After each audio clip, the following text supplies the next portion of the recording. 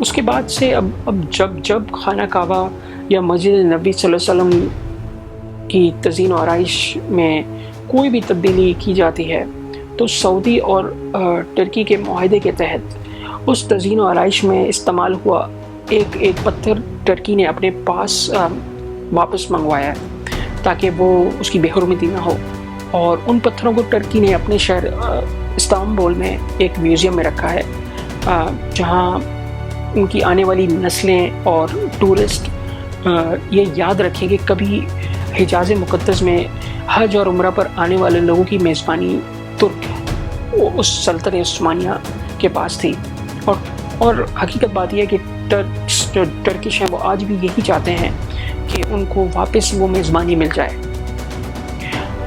جب یہ معاہدہ ان دونوں کے بیچ میں طے پایا تب جرمنی نے جنگ بندی کی درخواست کی، تو آخری معاہدہ سوئٹزرلینڈ کے ایک علاقے لوسان میں طے پایا، مطلب لوسان میں ہوا۔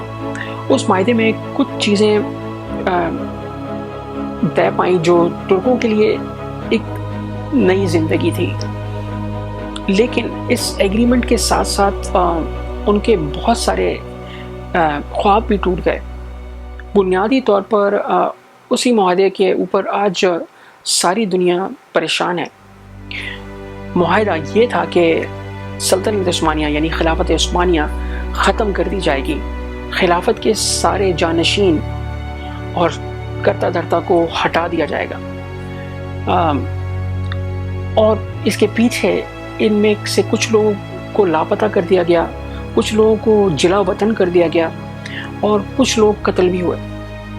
تو خلافت کے سارے اثاثے جتنے بھی ایسٹس تھے وہ ضبط کر لیے گئے جو 3 بر اعظموں میں پھیلے ہوئے تھے، 3 کانٹیننٹس میں۔ ترکی کو ایک ریاست بنا دیا گیا، اور یہ بھی طے پایا کہ ترکی میں اسلامی قوانین نہیں ہوں گے اور ہمیشہ کے لیے خلافت پر پابندی لگا دی جائے گی۔ لیکن یہ ایگریمنٹ کی ایک ٹینیور تھی۔ ایک اور سب سے بڑی پابندی جو ترکی پر لگا گئی وہ یہ کہ ترکی اپنے ملک سے کوئی بھی منرلز یا معدنیات جس کو کہتے ہیں نہیں نکال سکے گا۔